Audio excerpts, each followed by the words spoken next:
शासनाच्या विविध योजनांतर्गत सवलतीच्या दरात व मोफत रेशन कार्ड लाभार्थ्यांना मिळणारा रेशनिंग तांदूळ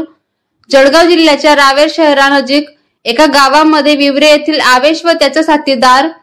रेशनिंग तांदूळ विकत घेताना दिसल्यावर याबाबत त्याच्याकडे विचारणा केली असता त्याने रेशन कार्ड दुकानावरील वितरित झालेला तांदूळ हा लाभार्थ्यांकडून 20 रुपये प्रति किलो दराने विकत घेऊन रावेर येथील विलास चौधरी यांना मी विकत देतो या संदर्भात अधिक चौकशी केली असता विवरे येथील तांदूळ माफिया वसीम याला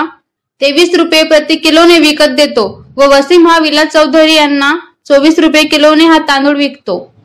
फोनवरून वसीम याच्याकडे विचारणा केली असता त्याने सुद्धा रावेर येथील विलास चौधरी यांना मी विकत घेतलेला हा रेशनिंगचा तांदूळ विकतो याबाबत विलास चौधरी यांनी तुमचं बोलणं करून देतो असं वसीम यांनी सांगितलं असता लागलीच विलास चौधरी यांना फोन येत बोलताना त्यांनी आवेश हा रेशनाचा तांदूळ विकत घेऊन विवऱ्याच्या वसीमला विकतो आणि वसीम त्याच्याकडून मी 50 पैसे अधिक दराने विकत घेतो। परंतु रेशन तांदळाच्या या खरेदी विक्री व्यवसायावर राज्याचे मुख्यमंत्री किंवा देशाचे प्रधानमंत्री सुद्धा काही करू शकत नाही, कारण यावर पोलीस केस सुद्धा होत नाही। या बाबतीत ग्रामपंचायतीनेच ठराव घेऊन या तांदूळ तस्करांना पोलिसांच्या हवाली केले पाहिजे असा सुपीक सल्ला दिला। रावेर व विवरा याचप्रमाणे मुक्ताईनगर येथे सुद्धा जहीर, जमील, नजीर,